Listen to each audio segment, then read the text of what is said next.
tak pertiwi.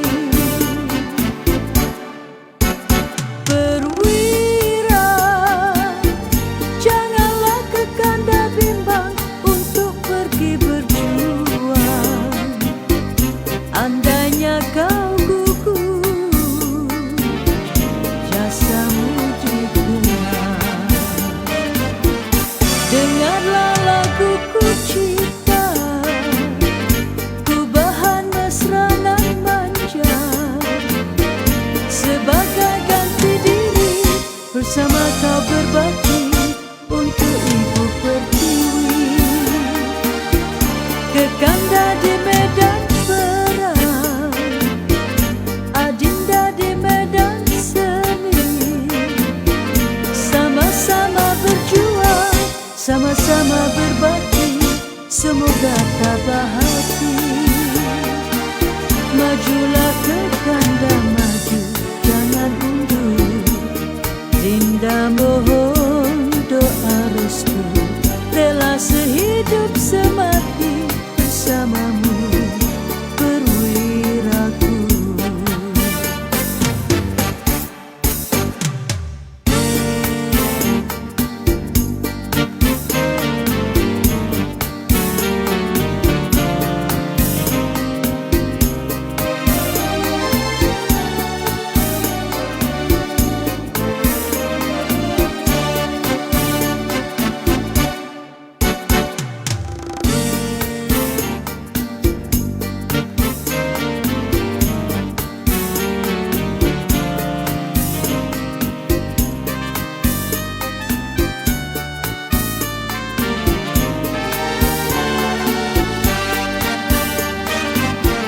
Dengarlah laguku cipta, ku bahan mesra nan manja, sebagai ganti diri bersama kau berbakti untuk ibu pertiwi.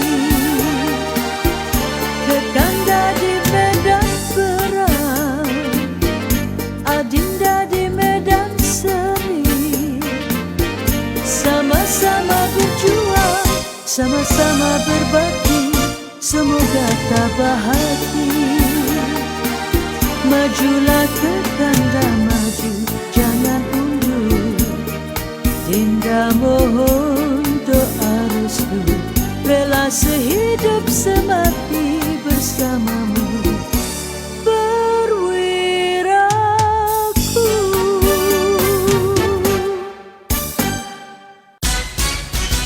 Ruangan Ilmu Agama setiap hari dari pukul 6.10 petang sehingga 7 malam.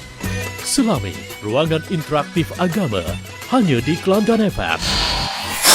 Bismillahirrahmanirrahim. Assalamualaikum dan selamat sejahtera wahai pendengar setia Kelantan FM yang disayangi sekalian. Dan seperti biasalah anda bersama dengan saya Jimmy setiap petang Jumaat menerusi segmen Selekta, dan saya akan menemani anda selama 3 jam saudara sehinggalah pukul 9 malam nanti. Dan untuk hari ini alhamdulillah hari yang orang kata memang cantik lah petang ni kan. Tak ada hujan, tak ada apa. Sekali lagi kita berpeluang untuk menimba ilmu dan belajar ilmu akhirat bersama-sama menerusi Ruangan Interaktif Agama Fardu Ain. Dan untuk kali ini juga kita akan ditemani oleh ustaz pilihan kita yang merupakan pensyarah IPG Kampus Kota Baru dan juga Duta Rahmah, iaitu Al-Fadil Ustaz Abdul Sattar Muhammad. Dan topik perbincangan pada hari ini adalah antara lebah dan lalat. Tapi sebelum kita bersama dengan beliau untuk peringatan kita bersama ya, waktu solat fardu maghrib bagi Zon 1 Negeri Kelantan pada hari ini adalah 7.25 malam. Manakala Zon 2 7.27 malam dan Besut Setiu Terengganu 7.23 malam. Dan sambil-sambil dan sementara lah kita menunggu masuknya waktu maghrib, jom kita terus bersama dengan tetamu terhormat kita. Assalamualaikum Ustaz. Waalaikumsalam warahmatullahi wabarakatuh. Apa khabar Ustaz? Alhamdulillah. Lama dah kita tak temu. Ya. Dah 2 minggu kan? 2 minggu, 3 minggu. 3 minggu sudah. Dan terima kasihlah sudi datang kerana sudi datang ke konti sama-sama. untuk kali ini. Dan jadi untuk topik kita pada hari ini saya fahamkan adalah antara lebah dan lalat. Ya. Kenapa lebah dan lalat? Ya, kenapa kita pilih lebah dan lalat? Kenapa tak banyak kucing? benda-benda yang kira kucing, anjing, Kucing, ayam, anjing. itik. Betul, ayam itik ke apa. Dia ada sebab tu sebenarnya. Oh. Okey, kita dengar kejap lagi. Okey, itulah kita pun memang tak sabar-sabar nak tahu juga ni. Baiklah, dengan itu dipersilakanlah Ustaz. Assalamualaikum warahmatullahi wabarakatuh. Waalaikumsalam. Alhamdulillah allazi arsala rasulahu bil huda wa dinil haqq liyudhhirahu 'ala ad-din kullih walau karihal musyrikun. Segala puji bagi Allah. Dialah Tuhan yang telah mengutuskan rasulnya dengan membawa 2 perkara, iaitu cara hidup yang benar, agama maksudnya, dan juga petunjuk hidayah. Tujuannya ialah ialah untuk menghapuskan segala cara hidup yang lain, untuk mengatasi cara hidup Islam ini, mengatasi cara hidup yang lain. Walaupun ianya dibenci dan tidak disukai oleh orang-orang yang syirik dan menyekutui Allah. Wassalatu wassalam ala rasulina Muhammad wa ala alihi wa sahbihi ajma'in. Selawat dan juga salam kita panjatkan ke atas Nabi kita Muhammad, keluarga serta para sahabat baginda semua. Rabbi syrahli sadri, Tuhanku, lapangkan dadaku. Wa yassirli amri, permudahkan segala urusanku. Wahlul uqdatam min lisani, bukakan simpulan di lidahku. Yafqahu qawli, semoga mereka dapat memahami akan segala kata-kataku. Terima kasih saudara Jimmy bertugas hari ini. Hari ni kita colour pun hampir sama baju kita ni. Colour pun sama juga ni. Dia gelap sikit sana, sini terang sikit lah. Sini terang sikit. Ada tadi saya dah perjalanan, ada orang tegur kawan, ada jumpa kawan, dia kata pakai pink hari ni. Dia kata sambut Valentine Day ke? Saya kata tidak, kita umat Islam tidak dibenarkan untuk menyambut hari Valentine ini. Tapi kita disuruh dan digalakkan untuk berkasih sayang. Maksudnya kasih sayang, cinta mencintai ini bukan ada hari tertentu, tapi dia sepanjang masa. Kalau kita tanam sifat kasih sayang dalam diri kita, sama ada kita sayang kepada keluarga, sayang kepada sahabat, sayang kepada siapa yang kita jumpa, itu akan menjadikan diri kita ni tenang. Kita takkan ada musuh. Tak ada musuh. Orang yang banyak musuh ni ialah orang yang kasih sayang kurang kot. Ataupun kurang mendapat kasih sayang lah. Jadi sama-sama kita berkasih sayang lah. Tak semestinya hari ni. Dan hari ini dah ada difatwakan juga, rasa saya oleh Majlis Fatwa Kebangsaan ke, saya tak pastilah. Tapi dia kata haram menyambut hari Valentine Day ni. Kerana ada sejarah-sejarahnya lah. Tapi kebetulan hari ni kita pakai pink. Pink ni tanda kasih sayang. Balik kepada tuan-tuan pendengar yang dirahmati Allah, kita berbalik pada cerita kita hari ni antara lebah dan lalat. Sebab 2 makhluk ni Jimmy, dia sama-sama serangga. Dia serangga, lebah serangga, lalat serangga. Tapi karakter dua jenis karakter dia, maknanya perangai dia ataupun tingkah laku dia jauh berbeza. Jauh beza di antara lalat dengan lebah ni. Lebah ni dia kita kata dia melambangkan dia ada satu keistimewaan yang baik lah, yang baik. Semua orang tahu lebah ni baik. Walaupun kita takut nak dekat dengan lebah. Dia perangai manusia satu hal juga. Dia dengar orang baik, takut nak dekat. Kita tak takut nak mendekati orang baik. Sebenarnya lebah ni dia baik sebenarnya. Tapi kita takut nak dekat dengan dia. Takut dia sengat. Takut kena sengat. Gitu juga dengan lalat. Lalat ni satu jenis serangga. Sama-sama ada sayap terbang. Tapi karakternya sangat berbeza dengan lebah. Iaitu karakternya ialah kita jijik dengan lalat. Semua orang akan jijik dengan lalat. Walaupun tahi dia kadang-kadang manis kalau kena pada tempat dia. Tahi lalat lah. Tahi lalat lah kata dia. Dia manis kalau ada sebiji 2 biji. Kalau banyak-banyak tu tak comel juga lah. Jadi itu karakter dua ni. Dan lebah ni dia ada dia ada kepribadian, karakter dia kepribadian yang baik. Selain daripada kehidupan sosial dia juga baik. Semua orang tahu sebenarnya lebah ni walaupun dia jauh dari kita, duduk di hutan, duduk di pokok-pokok yang pokok yang gagah, yang perkasa gitu. Kita kenal lebah ni, dan dia adalah kita kata lebah ni dia satu jenis haiwan yang sangat bekerjasama. Dia bekerjasama, dia macam semut, lebih kurang macam semut. Lambang kerjasama tu kita kata semut, lebah. Dan dia ada satu pemimpin, seekor pemimpin dia yang kita panggil queen, ataupun permaisuri dia ada. Permaisuri perempuan lah yang ni kalau kita yang memimpin dia, dan mereka akan patuh dan taat kepada dia punya queen dia tu, permaisuri tu. Berbeza dengan lalat. Lalat dia hidup secara peribadi, dia tidak berpuak. Dia tak ada puak-puak lalat datang sekelompok gitu, tak ada.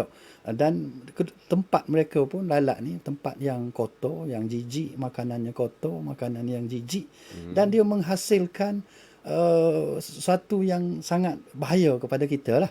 Bawa penyakit, bawa apa semua yang menyebabkan kita tidak boleh mendekati dan mencontohi lalat ni. Nabi kita SAW ada sebut dalam satu hadis tentang lebah. Nabi kata, inna masalal mu'min kamathali an-nahlah. Inna masalal mu'min kamathali an-nahlah. Akalat tayyiban wa wada'at tayyiban wa waqa'at falam tuksar walam tufsad. Nabi kata sebenar-benarnya perbandingan orang mukmin. Orang mukmin ni seperti bandingnya dengan lebah. Apa yang kita boleh banding lebah dengan orang mukmin ni, dia ada persamaan. Orang mukmin dan lebah ni ada persamaan. Yang pertama Nabi kata lebah ini akalat tayyiban. Dia makan benda-benda yang baik. Dia makan makanan yang baik. Itu yang pertama. Maksudnya lebah kan dia pergi cari bunga. Lagi banyak bunga, lagi bagus bunga tu, dia akan menghasilkan madu yang sangat berkualiti. Kalau lebah ni, saya ada dengar cerita lah, lebah ni kalau ada seekor saja dalam kelompok ramai-ramai tu, lebah tu ada seekor yang pergi makan ikut makan ikut makan tak makan, maknanya makanan yang dia makan tu yang tidak berkualiti dan tidak bagus. Maka lebah yang seekor ni akan ditahan daripada masuk sarang dia. Dia tak bagi masuk. Saya dengar cerita lah, saya pun tak pastilah betul ke tak. Dia kata seekor lebah ni yang makan makanan yang tidak sepatutnya, dia akan ditahan daripada keluar, daripada masuk ke sarang dia. Sehinggalah makanan yang ada dalam badan dia tu habis, barulah dia boleh masuk bersama dengan kelompok dia. Maknanya sangat menjaga makanan. Sebab apa? Sebab dia akan memberi kesan kepada kesan yang tak bagus selepas tu. Satu, makan makanan yang baik-baik lebah ni. Yang kedua, Nabi kata wa wada'at tayyiban. Tempat tinggal mereka juga adalah tempat tinggal yang baik. Dia duduk di tempat yang baik. Dan yang ketiga, waqa'at falam tuksar walam tufsad. Dan bila dia duduk di tempat mana-mana, sama ada tempat penginapan dia ataupun tempat cari makan dia, dia tidak akan merosakkan tempat tu. Daun selar pun tak gugur. Hasil daripada puak-puak lebah ni, dia pergi serang satu pokok contoh. Pokok satu helai daun tak gugur. Satu batang ranting pun tidak patah. Maknanya dia jaga tempat dia tinggal, dia jaga tempat dia cari makan.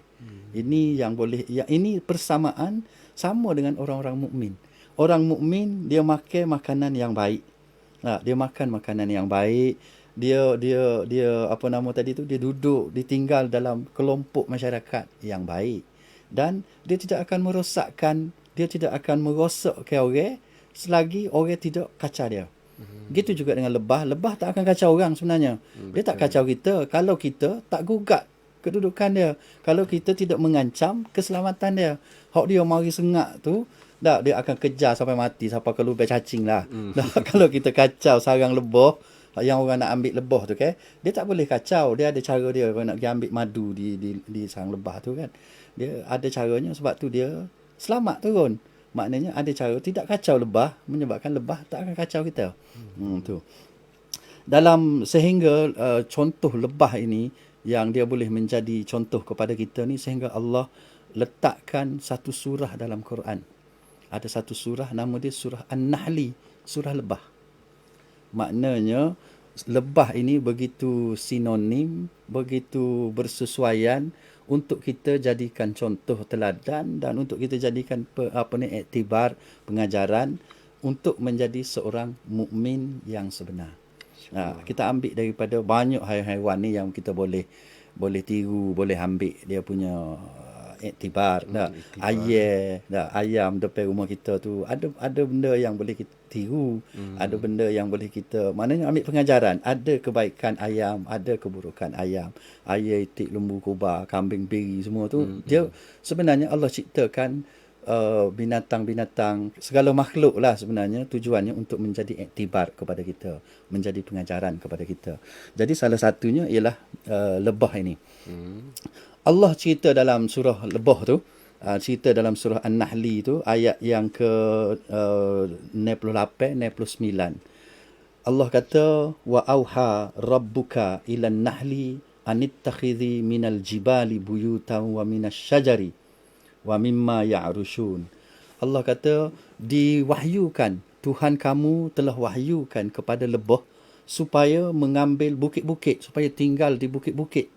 Mengambil bukit sebagai rumah. Maknanya hutan rimba sebagai rumah dia. Ini adalah perintah Allah. Lebah ni taat kepada perintah Allah.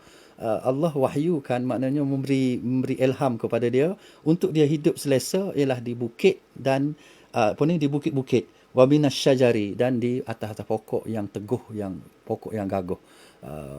Kalau tempat kita ni pokok tualang menjadi tempat yang sangat baik untuk lebah, sehingga dia menghasilkan madu. Orang panggil madu tualang. Madu tualang ni madu yang paling mahal lah kalau tempat kita. Di dunia ni ada madu yang mahal, madu Yaman. Madu dari negara Yaman sana. Mungkin dia duduk tempat yang sangat bagus lah, di bukit-bukit dan di pokok yang gagah, perkasa. Kemudian Tuhan kata lagi, summa kuli min kulli thamarat fasluki subula rabbik. Maka makanlah, Tuhan kata, makanlah buah-buahan dan juga bunga-bungaan yang baik-baik, dan taat dan patuhlah kepada perintah Tuhanmu. Zalika zulula yakhruju min butuniha syarabun.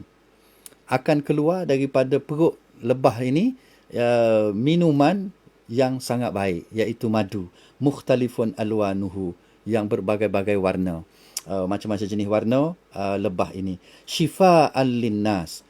Fihi shifa'un linnas. Dalam madu lebah itu penawar yang sangat mujarab kepada semua manusia. Inna fi dzalika laayatan liqaumin yatafakkarun. Semua itu adalah tanda kebesaran Allah bagi manusia yang berfikir. Ini cerita Allah mengenai lebah. Jadi ada berbeza sangatlah dengan lalat ni. Ada Allah sebut juga lalat dalam Quran ni, ada satu ayat Allah sebut tentang lalat. Dalam surah Al-Hajj. Dalam surah Al-Hajj Allah sebut cerita mengenai lalat ni. Tuhan cerita mana? Tuhan kata, ya ayyuhan nas, wahai manusia, duriba mathalun fastami'ulah. Dibuat satu perbandingan, maka dengar molek. Fastami'ulah, maka dengar baik-baik, dengar sungguh-sungguh dan faham betul-betul perbandingan ini. Dia Allah seru kepada semua manusia ni, tak kira muslim, non-muslim, siapa saja yang bernama manusia. Tuhan kata, ya ayyuhan nas, wahai manusia, duriba mathalun fastami'ulah. Akan dibuat satu perbandingan, satu perumpamaan, fastami'ulah, maka dengar baik-baik. Kamu semua kena dengar baik-baik. Apa perbandingan tu? Innal ladzina tad'una min dunillah la yakhluqu dzubaban walau ijtama'u lahu. Sebenar-benarnya perbandingan yang akan dibuat ni, sebenar-benarnya orang-orang yang menyeru, orang-orang yang kamu seru ataupun kamu sembah selain daripada Allah. Sebenar-benarnya orang yang kamu sembah, orang yang kamu ajak orang supaya pergi sembah selain daripada Allah itu, mereka itu la yakhluqu zubaban. Mereka tu tak mampu untuk mencipta walaupun seekor lalat. Yang kita duk sembah duit, kita kata dah. Ada orang ngajak kata duit adalah segala-galanya. Duit nak buat lalat seekor tak boleh. Nah, yang duduk sembah pokok-pokok kayu, pokok berpuaka, pokok-pokok tu nak buat lalat seekor tak boleh. Apa lagi nak buat benda-benda lain. Nak buat lalat seekor yang hina-dina tu pun tak mampu. Begitu juga ada orang sembah jin, sembah tak apa-apa, hantu semua tu. Orang-orang tu Tuhan kata nak buat lalat seekor pun tidak mampu. Lawijtama'u ilahu. Walaupun mereka kumpul mereka ramai-ramai duduk pakak nak buat lalat seekor, confirm tidak boleh. Wa in yaslubhumuz zubab wa in yaslubhum az-zubabu syai'a la yastanqidhuhu minhu. Kalaulah lalat tu mengambil sesuatu, mencuri sesuatu daripadanya, mereka tidak akan mampu untuk ambil balik. Orang yang kita duk sembah selain daripada Allah, yang orang-orang duk sembah selain daripada Allah tu, kalau lalat pergi curi sesuatu daripada dia, dia tidak mampu untuk nak ambil balik pun. So kau nak buat lalat, kalau lalat tu pergi curi, ni yang disebut dalam Quran, lalat ni salah satu dia sifat dia pergi suka ambil orang. Dia ambil benda orang, dia curi. Yaslubhum, maksudnya kalau lalat tu pergi mengambil sesuatu daripada berhala dari duk sembah, ambil daripada pokok-pokok yang mereka duk sembah tu, pokok-pokok tu tak boleh nak ambil balik pun daripada lalat tu. Maknanya begitulah lalat ni. Da'ufat talibu wal matlub. Dua-duanya lemah. Orang hak sembah selain daripada Allah tu juga lemah, dan orang yang dia sembah tu pun juga lemah, yang tak boleh buat apa-apa. Ni satu ayat yang Allah sebut cerita tentang lalat. Kalau sebut tentang lebah, Allah cerita lebah ini menghasilkan madu. Fihi shifa'un linnas. Dalam madu itu ada penawar, ada penyembuh kepada manusia. Beza kan? Dua tu. Lalat tu sebut sifat yang buruk, pergi ambil barang orang, dan orang yang dia ambil barang tu, orang tu tak boleh nak ambil balik daripada lalat. Maknanya tu sikap lalat lah. Allah sebut gitu. Tambah lagi dengan lalat ni dipindah lalat ni dia pembawa kepada virus. Membawa kepada virus. Dan kita nak ambil dalam masa singkat ni, saya nak ambil beberapa sifat lebah yang kita boleh ikuti dan kita boleh contohi. Yang pertama sekali daripada hadis tadilah, daripada hadis yang kita baca awal tadi, pertama sekali lebah ini dia hinggap di tempat yang bersih. Dia menginap, dia duduk, dia cari makan, dia tinggal di tempat yang bersih. Dan dia menyerap hanya yang bersih-bersih. Maksudnya dia makan benda-benda yang bersih-bersih saja. Dan ini sama dengan perintah Allah kepada kita, orang-orang mukmin, orang-orang yang beriman ini. Allah sebut dalam ayat, ada banyak ayat dalam Quran. Salah satunya, ya ayyuhallazina amanu kulu min tayyibati ma razaqnakum washkuru lillah in kuntum iyyahu ta'budun. Wahai orang-orang yang beriman, makanlah benda-benda yang baik yang telah kami rezekikan kepada kamu. Dan lepas makan, bersyukurlah banyak-banyak kepada Allah.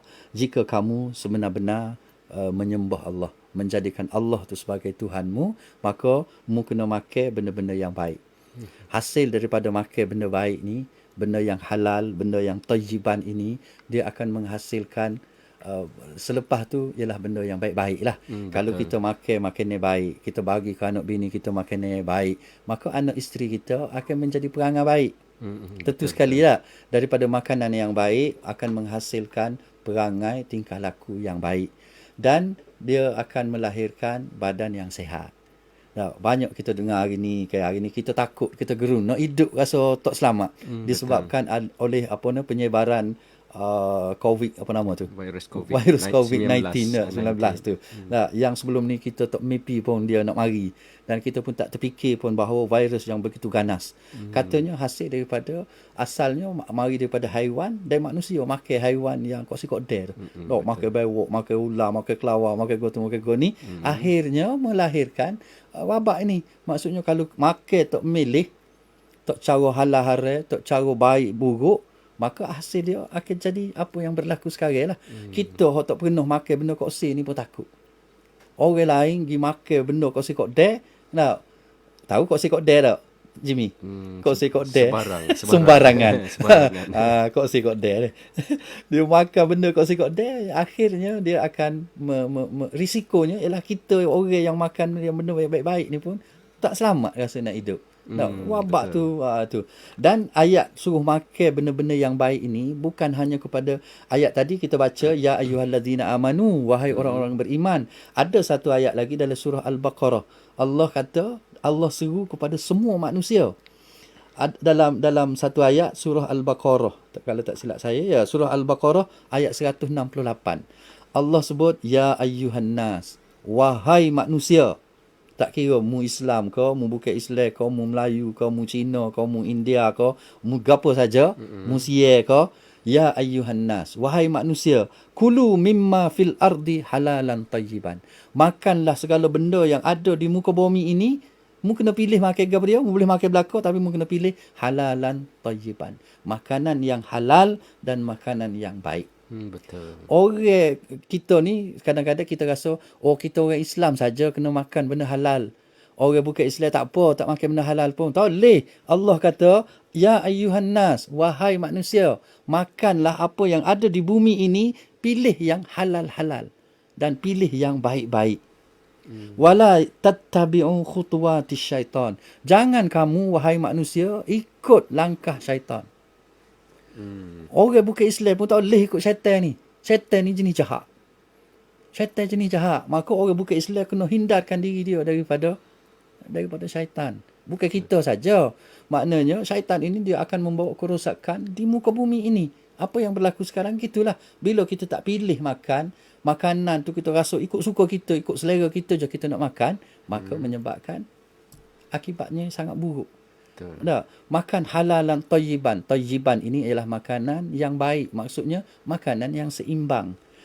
Kalulah makan halal saja. Kita makan ayam katakan. Ayam ni halal lah. Tapi dia kena makan dengan cara yang baik. Ya, betul. Maknanya tak boleh makan pagi, makan air tengah hari, air petang, air semua. Menyebabkan penyakit. Nah, begitu juga daging. Daging ni makanan yang halal kalau kita sembelih kau semua. Tapi kena makan dengan cara yang baik. Betul. Kalau makan dengan cara ikut suka kita, maka dia akan membawa penyakit dan membawa kesan yang buruk. Jadi ni lebah ini Allah dah wahyukan, Allah dah ilhamkan kepada binatang lebah ni supaya makan benda-benda yang baik. Jadi kita begitulah, kita ambil contoh bahawa kita orang Islam, kita manusia juga kena tiru lebah ni, kerana lebah ini kena pilih makanan. Pilih makanan yang baik-baik, pilih makanan yang halal.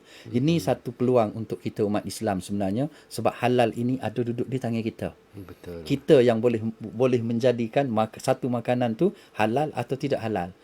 Seekor lembu, orang lain sembelih tak jadi halal, orang Islam sembelih jadi halal. Betul. Maknanya inilah peluang dalam masa wabak duduk merebak ni, orang Islam berpeluang sebenarnya memperkasakan makanan halal ini. Daging yang halal apa semua ni.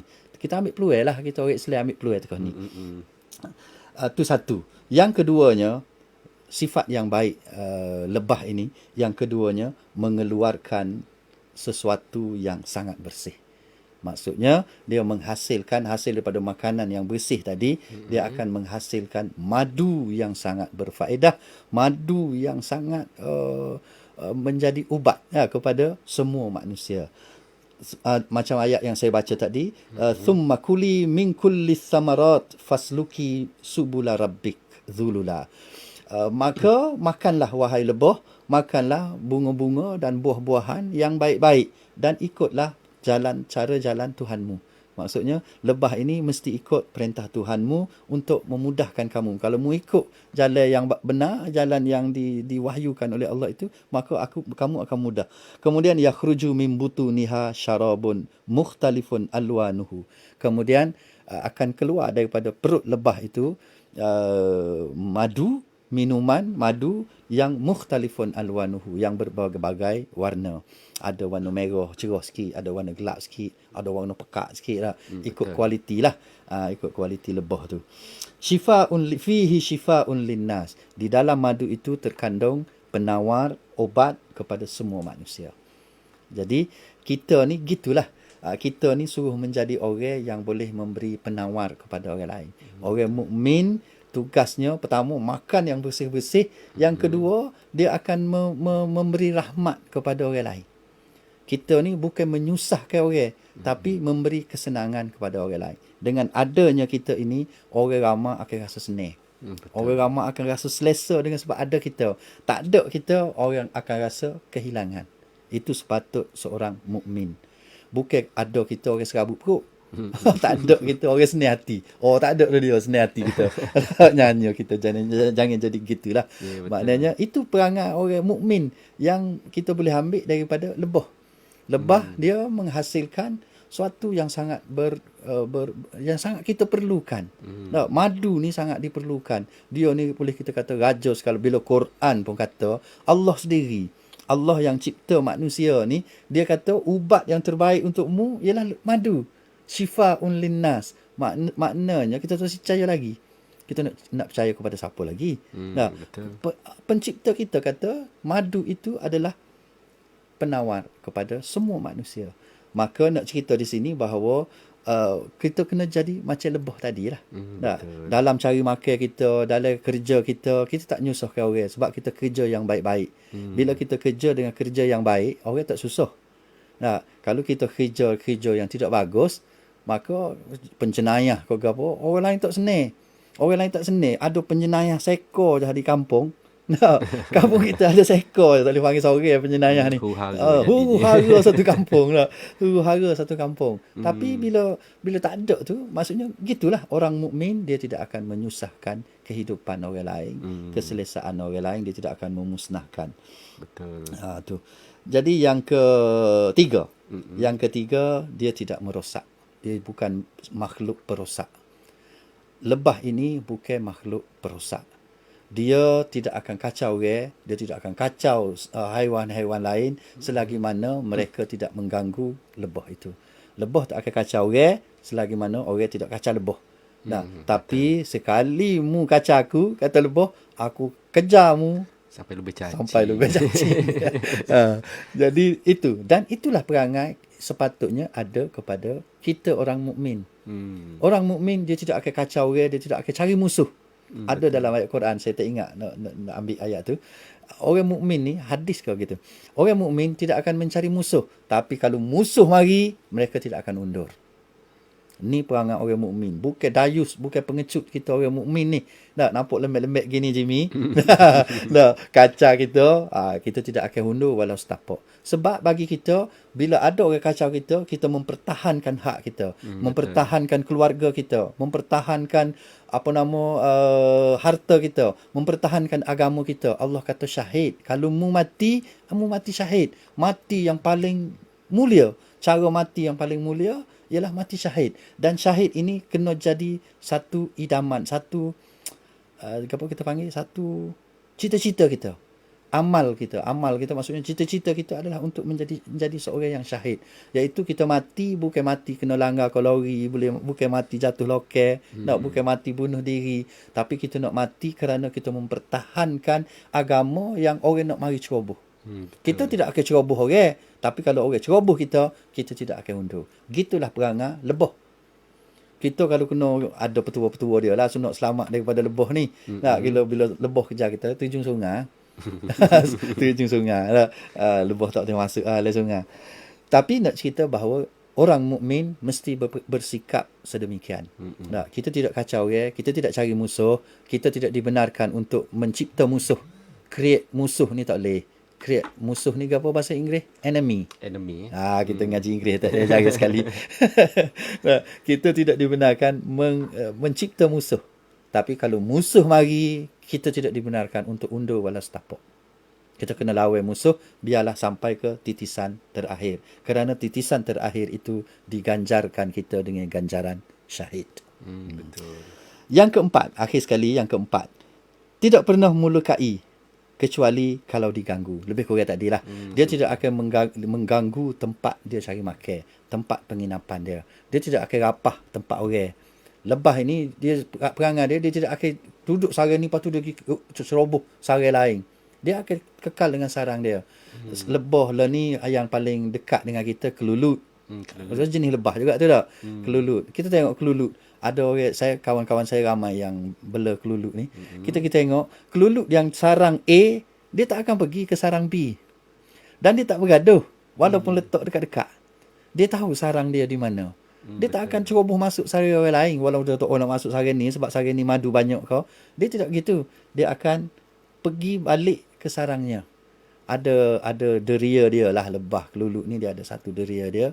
Kalau selagi kita tak kacau deria dia tu, dia akan boleh balik ke tempat dia lah. Dia tak akan pergi ke tempat-tempat lain. Maksudnya dia tidak akan menceroboh tempat orang. Dan tempat cari makan dia. Tempat dia pergi cari makan tu dia tidak kacau. Tidak serupa dengan kita manusia ni. Kadang-kadang duduk tempat kita, rumah kita duduk dalam kampung kita sendiri. Kita lah jadi tukang kacau kampung. Ataupun orang luar mari kerja tempat kita. Dia mari kita jadi rusing. Sebab kita bimbang, dia mari kacau kita. Bukan mari nak kerja sangat, tapi mari nak ngacau. Dia ambil peluang daripada gapo-gapo, dia mungkin dia rasa kebal dengan undang-undang ke. Dia kacau tempat kita kerja. Kita takut dengan pendatang asing yang mari tempat kita lah. Sebab kadang-kadang dia jahat ni. Jadi jangan jadi gitu. Tidak perang. Lebah ni tempat cari makan dia, orang Kelantan kata tidak berok tempat makan. Dia tidak akan berok tempat makan ni. Tak serupa lalat lah. Ya, tak serupa dengan lalat. Sambil makan je berok boleh. Jadi tu di antara benda-benda yang secara ringkasnya kita boleh cerita bahawa antara lalat dan lebah ini jauh karakternya sangat berbeza, walaupun dua-duanya ada disebut dalam Quran. Rupanya banyak haiwan-haiwan yang disebut dalam Quran ni. Ada sebut lalat tadi, 2 kali disebut lalat. Dan ada sebut nyamuk pun ada sebut dalam Quran ni. Lain-lain kali kita cerita bab nyamuk pula kan. Yang ada dalam Quran. Maknanya ada banyak haiwan-haiwan yang disebut dalam Quran. Lembu apa semua tu memang ada lah. Jadi sehingga lembu ni ada satu surah Al-Baqarah. Surah lembu betina lah. Jadi tapi bukan bermaksud kita kena tiru style lembu tu, tak lah. Ada persepsinya tentang lembu itu sehingga lembu ni jadi satu nama surah Quran. Lebah ini jadi satu nama Quran, nama surah dalam Quran ni, supaya kita ambil iktibar daripada dia. Haiwan yang sangat kecil, haiwan yang rupa tak comel mana, tidaklah comel mana, duduk di hutan rimba, tapi ianya sangat rapat dengan kita. Hasilnya tu sangat yang dihasilkan oleh lebah itu menjadi penawar kepada kita. Maka gitulah kita orang mukmin ini. Jadikanlah diri kita ni seperti lebah yang makan makanan yang baik-baik, perangai comel dan tidak kacau orang dan menghasilkan sesuatu yang menggembirakan orang lain. Dengan kita orang rasa dia sangat suka, selesa dan senang dan dapat sesuatu daripada kita yang baik-baik. Bukanlah seorang yang menjadi penyemak, menjadi penyangak yang menyebabkan kita ada orang semua lari. Nyanyi kita tak. Kita masuk je semua orang lari. Orang kata menyemak dan menyebuk gitu. Janganlah jadi gitu. Itulah Jimmy, antara benda-benda yang kita boleh bicara petang ni lah. Alhamdulillah. Itulah dia sedikitlah huraian daripada, bukan sedikit, kira banyak juga sebenarnya, mengenai topik mengenai antara lebah dan lalat oleh Al-Fadhil Ustaz Abdul Sattar Muhammad. Dan sekarang saya akan beri ruang kepada pendengar kita untuk telefon terus ke konti. Jadi boleh tanya soalan teruslah. Dan nampaknya kita dah ada pemanggil pertama. Hello, Assalamualaikum. Assalamualaikum. Waalaikumsalam. Pak Nik kita. Pak Nik lebih buku. Ya. Okey, silakan soalannya Pak Nik. Apa khabar Ustaz? Alhamdulillah. Alhamdulillah. Masalah ni Ustaz. Ya. Amo duk dengar dengan ada radio juga. Amo ilmu ambil radio gini lah. Orang bahasa pun ambil juga. Ya. Masalah sebab ada SS tu dah kata-kata. Kau kena tajuk lain. Boleh tahu mu tak dengar lah. Man. Tak apa, tanya dulu. Kalau boleh jawab, kita jawab. SS tu yang cerita nak lepak pada. Ular jeking, lipeng, gapo dalam kubur tu malah. Nak lepas pada. Ipit teh kubur kata ilmu aja kita paling beramal. Gapo agak besar. So lah maksudnya masalah ilmu kita orang boleh baca Qul huwallah tak nak mana. Nak baca mengenai takut tak kena takut jadi dosa. Ya. Qul huwallah tu dah ingat dengan mana dengan gapo lah. Semua dua dengan selawat gitu lah Ustaz. Ya. Ada wiula saya kita radio Ustaz. Terima kasih Ustaz. Assalamualaikum. Waalaikumsalam. Untuk nak selamat daripada seksa kubur lah ni. Selamat daripada seksa kubur ni. Yang pertama sekali asasnya ialah semaya bear posoroho kata hak tu asas kepada nak selamat daripada seksa kubur, maknanya segala kewajipan kita kena buat bagi wajib kita buat belaka lah. Dan ada cara-cara salah satunya baca Quran. Ada ceramah-ceramah ustaz-ustaz kita dalam video dalam YouTube apa dia kata untuk selamat daripada himpitan kubur Al-Quran. Al-Quran lah sebagai benteng kepada kepada himpitan kubur tu. Jadi baca Quran. Quran ni jadikanlah dia bacaan harian.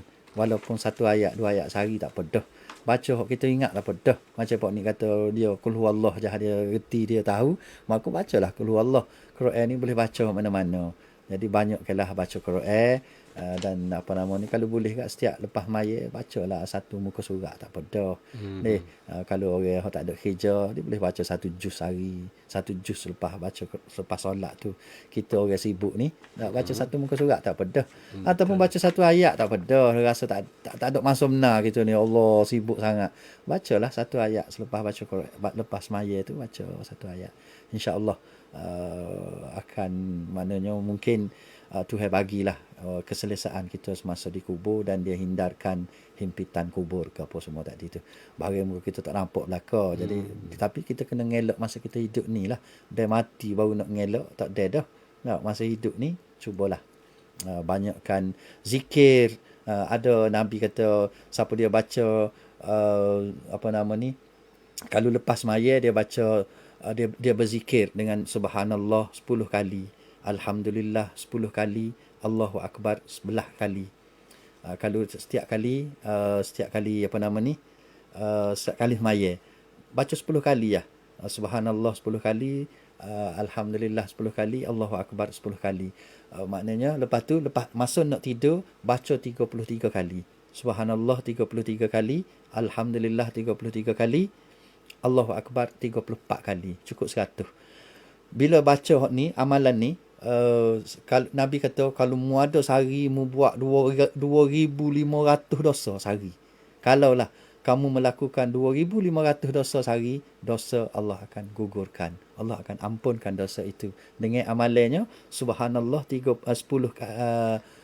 kali, Alhamdulillah 10 kali, Allahu Akbar 10 kali setiap kali solat fardu. Dan ditambah dengan 33 kali subhanallah pada dekat nak tidur, Alhamdulillah 33, Allahu Akbar 34. Cukup 100. Kalau kita boleh buat amal-amal ni pun selamat dah kita. Di samping banyak lagi amalan-amalan lain lah yang kita boleh buat. Wallahu alam buat ni. Alhamdulillah, itu dia pencerahan daripada Ustaz tadi bagi soalan Pok Nik tadi yang semoga boleh terjawab lah soalannya. Jadi kita pergi ke pemanggilan kedua. Assalamualaikum. Waalaikumsalam warahmatullahi wabarakatuh. Kak We Kamaria. Silakan. Okay, silakan dengan soalannya terus. Ya. Assalamualaikum Ustaz. Waalaikumsalam warahmatullahi. Berkenaan dengan lebah ni. Ya. Jadi iaitu kita belajar daripada lebah. Ya. Mengenai lebah, maka kita dapat mengambil pengajaran daripada sifat baik yang ditunjukkan oleh lebah. Serangga ini. Antara ialah kehidupan secara kolektif atau berjemaah secara mentaati pemimpin. Bagaimanakah dikatakan berjemaah dan Mentaati pemimpin. Mentaati Ya. pemimpin. Ya, Terima kasih ya. Ustaz. Ya. Assalamualaikum warahmatullahi wabarakatuh. Waalaikumsalam. Ya, sebagaimana kita sebut tadi, satu kelebihan yang ada pada lebah ni, dia berkelompok. Dia jalan pok dia. Tahu? Gelak dunia kalau dia lalu dah. Satu kelompok. Dan kelompok ini semuanya akan patuh dan taat kepada pemimpinnya, iaitu Queen ataupun permaisuri, ratu dia panggil. Ratu lebah. Ratu dia ni tak tubik cari makan, ratu dia duduk dalam sarang dia tu je. Dan dia akan perintah ke, bukan setakat suruh cari makan, ada yang menjaga sarang, ada yang macam-macam, ada satu komiti dia lah, satu kelompok dia ni, satu koloni dia ni, yang satu jadi tentera jaga keselamatan, satu jaga madu dia jaga, dan satu lagi yang keluar cari makan. Maka dia atur susung ni, dan semuanya akan taat dan patuh. Sebab tu dia menghasilkan sesuatu yang sangat baik, satu madu yang sangat berkualiti itu. Maknanya dia jaga. Dan inilah yang perlu ada kepada seorang mukmin. Mereka mestilah berjamaah. Maksudnya duduk dalam satu kelompok. Kelompok, kalau kita duduk dalam kampung, kita kena duduk dalam kelompok kampung ni. Jangan kita pencilkan diri kita, tunjuk hebat kita, tak usah bergaul dengan orang kampung. Mentako kita orang pandai, kita orang bijak, maka kita cara kita. Tak boleh. Tak, kita kena sentiasa duduk dalam kelompok komiti kita, dan kita tak patuh dan taat kepada pimpinan kita. Pemimpin ni tak ada hak perfect. Pemimpin ni tak ada hak perfect, hak baik semua, tak jahat sikit abuk, tak mana ada, kecuali Nabi je lah. Kalau manusia jadi pemimpin, ada baik ada buruk. Maknanya kita patuh ke dia, kita patuh selagi mana dia merintahkan apa yang tidak bertentangan dengan syariat, maka kita perlu patuh. Pemimpin kampung kita, Tok Ngulu, bukannya dia ni 100% baik, dia ketua kampung, bukannya 100% dia baik, tetapi yang baik daripada dia tu yang kita patuh. Jangan kita duduk nampak hak jahat dia. Kita ni manusia, kalau nampak hak jahat berat lah. Kita hanya nampak hak jahat. Macam ada satu kisah yang orang duk viral tu kan. Kisah dia kata di satu kelas. Dalam satu kelas, cikgu tulis matematik. Cikgu tulis, dia kata nombor 1, 5 tambah 1, 7. Dia tulis gitu tak. Lepas tu 6 tambah 1, 7. 4 tambah 1, 5. 10 baris dia tulis tu. Budak-budak suka, budak-budak pakak ketawa, gelak ke cikgu tu. Lalu cikgu tanya, kenapa kamu gelakkan saya? Dia kata, yang nombor 1 tu cikgu salah. Ada ke cikgu 7 campur 1, 7? 7 campur 1, 8 cikgu. Cikgu kata, saya sengaja buat salah tu. Kamu perasan tak? Dia kata 9 di bawah tu betul belaka. Apa mu nampak salah tu nya? Inilah perangai kita manusia. Manusia lah gitulah. Dia hanya melihat kesalahan orang. Walaupun sekali buat salah, kesalahan tu lah sepanjang tahun dia duk ungkit, dia duk gapo. Hak 9 betul tu, kebaikan tu, tak puji, tak ikut pun. Maka gitulah. Lebah ni pun gitulah tak. Kita ni gitu dalam satu komiti, satu masyarakat ni, jangan tengok jahat orang je. Tengok baik dia, ambil hak baik dia. Mungkin dengan baik kita ambil baik-baik dia tu, mungkin hak jahat tu biar hilang gitulah. Harap Tuhan ampunkan dosa dia buat kesalahan tu gitu. Jadi kita tengok yang baik-baik. Inilah lebah. Lebah tak gaduh sama sendiri, tak baloh berebut sarang tak, berebut nak jadi queen, nak jadi ratu, tak ada dia. Dia ada kriteria dia, lebah yang mana yang boleh jadi ratu itu. Mati lebah tu, ada lebah dia tidak berebut, tak apa kita. Setiap kali pemilihan pemimpin, baloh bergocoh habis. Allah. Jadi kena tiru lebah tu lah. Wallahu alam. Masya Allah. Semoga pencerahan Ustaz tadi boleh menjawab persoalan Kak W. Kamariah kita tadi kan. Jadi kita terus ke pemanggil yang seterusnya. Hello, Assalamualaikum. Assalamualaikum warahmatullahi. Siapa di talian? Saya Hamidah. Okey, Kak Hamidah, silakan dengan soalannya. Assalamualaikum Ustaz. Waalaikumsalam warahmatullahi. Dia kata semuanya lebah, seekor lebah semua dia kata baiklah, tak ada so cuma jahat, tak ada. Ya. Dia kata lalat ni semuanya jahat. Tapi so ni dia kata dia kata dia tu jatuh dalam air, tak ada. Ya. Lalat seekor dalam air. Dia kata nak buat tu. Orang kata Ustaz kata kena selai dulu baru kita ni minum air tu. So, Ya. sebelum tajak dia tu racun ni, sebelum lagi tu penawar. Ya. Tak tahu penawar mana tu Ustaz. Sejak-jahat lalat pada juga penawar tu Ustaz. Saya dengar radio Ustaz. Terima kasih. Assalamualaikum. Waalaikumsalam warahmatullahi. Ada hadis Nabi sebenarnya, betul. Kak Hamidah. Ada hadis Nabi yang mengatakan kalau lalat jatuh dalam air, maka kita selam dia biar dua sayap tu tenggelam dalam air. Kerana kita pun tak tahu lalat sayap belah kanan atau belah kiri yang jadi penawar dan mana satu yang jadi racun. Jadi bila kita selai, kita angkat balik. Tapi tidak duduk selai lama lah. Tak, selam sekadar tu lah. Tengok pump, ada jatuh pak, selai dulu tu angkat naik. Jadi boleh minum balik air tu. Itu hadis Nabi. Orang jahat ni pun dia ada pengajaran yang kita boleh ambil. Macam lalat tadilah, walau sejahat-jahat dia, ada baik dia. Kurang-kurangnya dia baik pada diri dia. Dia gitulah. Sebab lalat sekarang ni, kalau ikut apa nama ni, kajian perubatan kan, pakar perubatan, dia kata lalat ada spesies satu lalat, tapi lalat ni dipelihara lalat ini, dan dia menghasilkan daripada najis lalat tu jadi ulat. Dia akan jadi ulat itu jadi ubat kepada kecing manis ke apa tu, luka-luka orang kecing manis.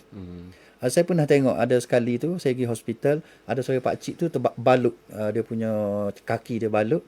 Saya kata balut apa? Dia kata dia ada kecing manis. Kemudian ada sejenis doktor bagi ulat letak dalam luka dia. Letak dalam luka dia balut, dan ulat ini akan makan sel-sel mati itu. Dan akhirnya dia kata sepatut dia kena potong. Dia ni kecing manis biasanya kalau kena luka kudih gitu memang potong lah. Tapi dia kata dia tak kena potong sebab ada sejenis lalat ulat ni, harga dia 2-3 ringgit sekor. Dia rasanya mahal jugalah. Ulat tu yang hasil daripada lalat. Tapi lalat ni dijaga, dipelihara, mungkin tidak makan benda-benda kotor lah. Ada spesies lalat gitu. Maknanya tidaklah kita tidak akik baku semua lalat tu. Kalau kata jahat belaka, kotor belaka, tidaklah gitu. Tidak pukul gitulah. Sama juga dengan kalau baik tu mungkin ada kot yang lebih jahat, mungkin ada juga kot. Kita pun tak tahu, tapi pada umumnya lagu itulah. Maknanya lalat ialah sejenis spesies serangga yang melambangkan kekotoran, kejijikan dan membawa wabak penyakit. Cara umumnya lebah macam kita sebut tadi, ada keistimewaan yang baik yang menghasilkan madu yang menjadi penawar kepada kita. Wallahu a'lam.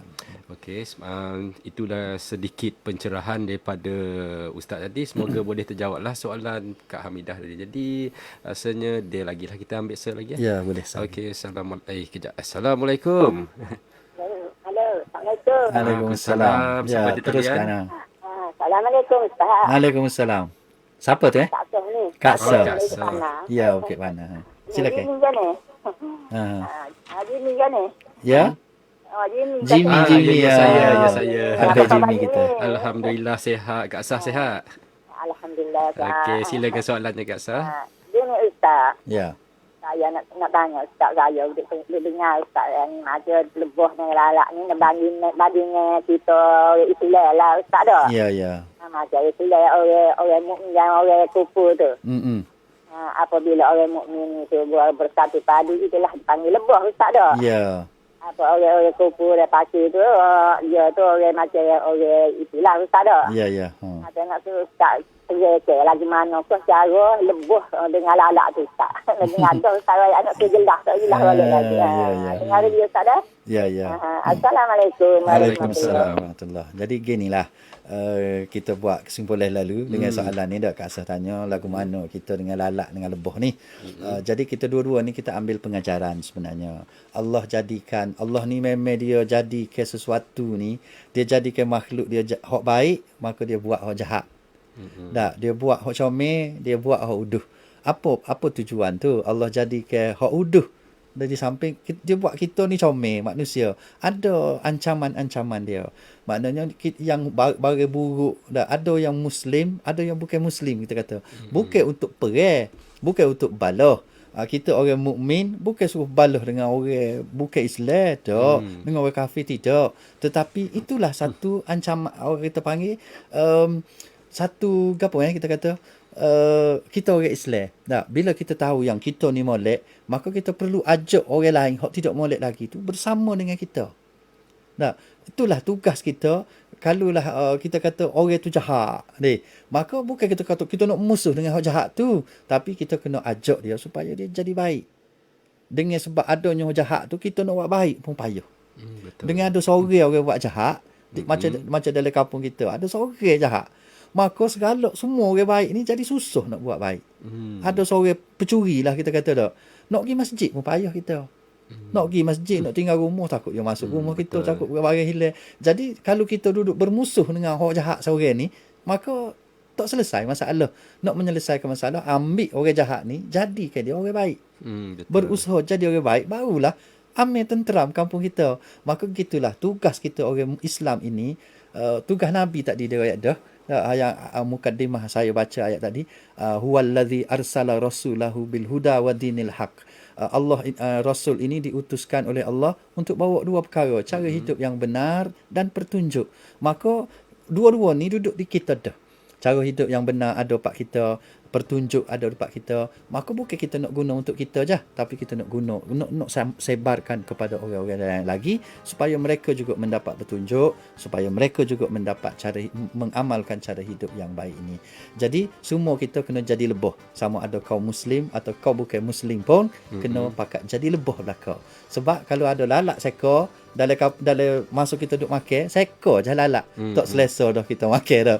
Tak, mari hinggap atas hidung kita, mari hinggap di makanan kita, maka menyebabkan kita tak selesa. Maka kita hindarkanlah orang makhluk manusia ni yang berperangai lalak ni, jadikanlah mereka, tukar mereka supaya menjadi seekor lebah ataupun sekelompok lebah.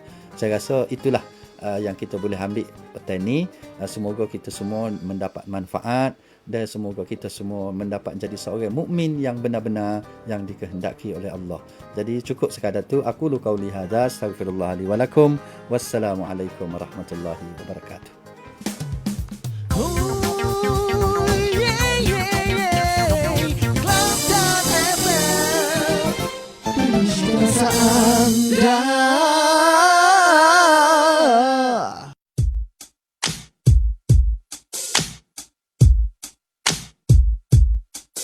رحمن يا رحمن ساعدني يا رحمن اشرح صدري قرآن املأ قلبي قرآن واصلح حياتي قرآن رحمن يا رحمن ساعدني يا رحمن اشرح صدري قرآن املأ قلبي قرآن حياتي قرآن رحمن رحمن ساعدني يا رحمن اشرح صدري قرآن املأ قلبي قرآن واصلح حياتي قرآن لله لله يا فوق أملي لله ولحفظ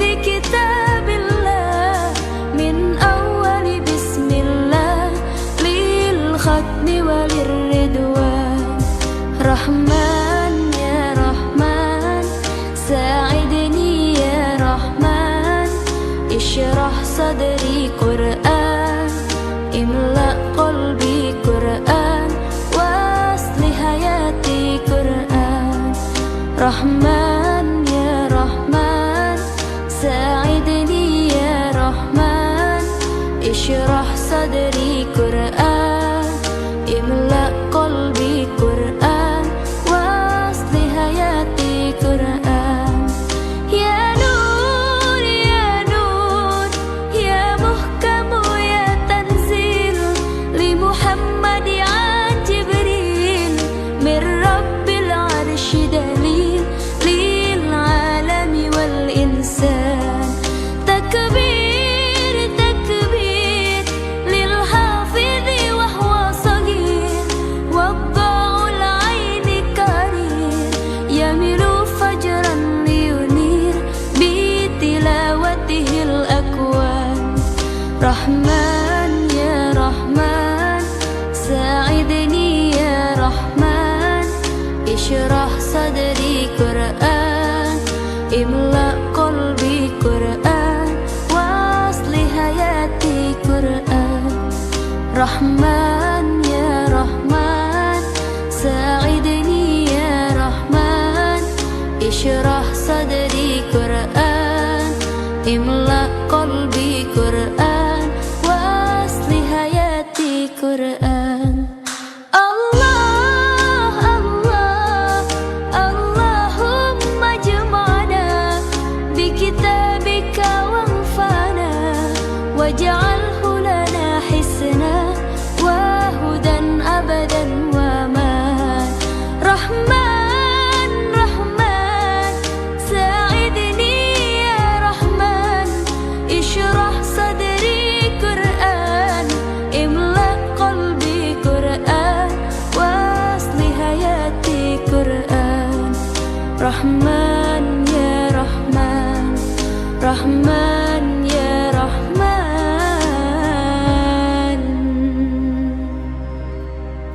Itu dia lagu daripada Nisa Sabian, Rahman Ya Rahman. Dan terima kasih kerana masih lagi bersama dengan saya Jimmy menerusi segmen Selekta. Jadi sebenarnya tadi kita telah pun baru saja habis bersama dengan Ustaz Abdul Sattar bin Muhammad, di mana beliau berkongsikan mengenai topik lebah, antara lebah dengan lalat dikatakan. Jadi banyak yang kita boleh pelajari tadi kan saudara.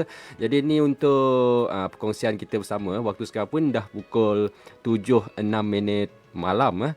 Jadi untuk perkongsian bersama, waktu maghrib untuk malam ini adalah pukul 7.25 malam bagi zon 1 Negeri Kelantan, manakala zon 2 7.27 malam dan Besut Setiu Terengganu 7.23 malam. Jadi sementara nunggu azan, kita berhibur dulu dengan lagu-lagu nasyid dan juga lagu-lagu dengan zikir juga. Kelantan FM, penuhi cita rasa anda.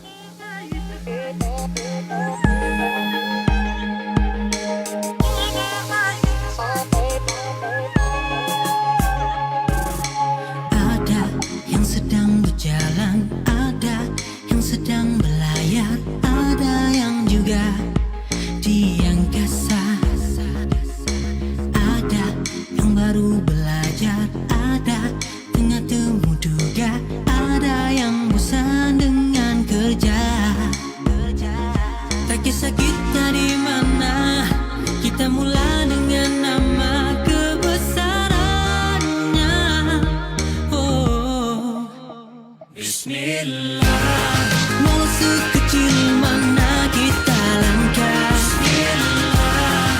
Walau dunia sering bermasalah, Bismillah. Usaha dan doa usahlah lupa, sebutkanlah Bismillah, sebutkanlah Bismillah.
Jumaat dan Sabtu 14 dan 15 Februari 2020.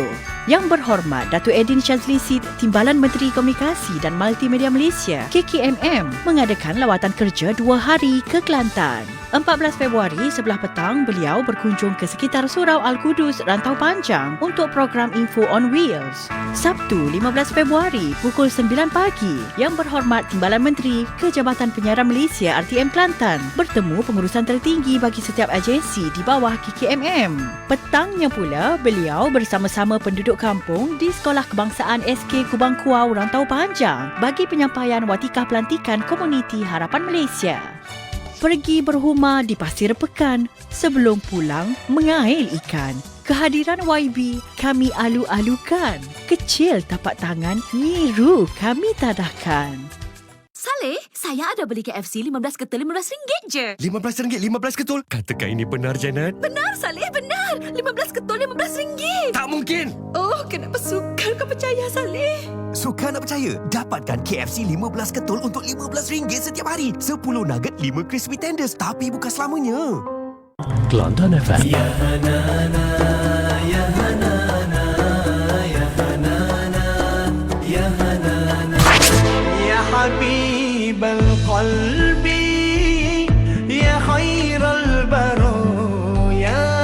Kelantan FM. Ya Nabi salam alaika, Ya Rasul salam alaika, Ya Rabbi bil Mustafa balil maqasidana.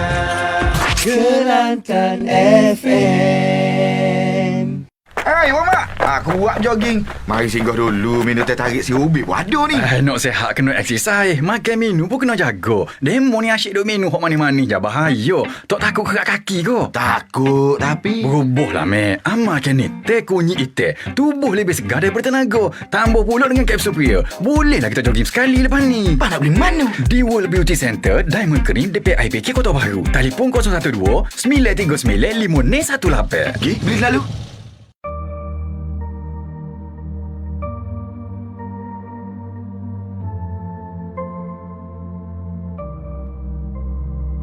هي جنتي هي جنتي هي جنتي هي جنتي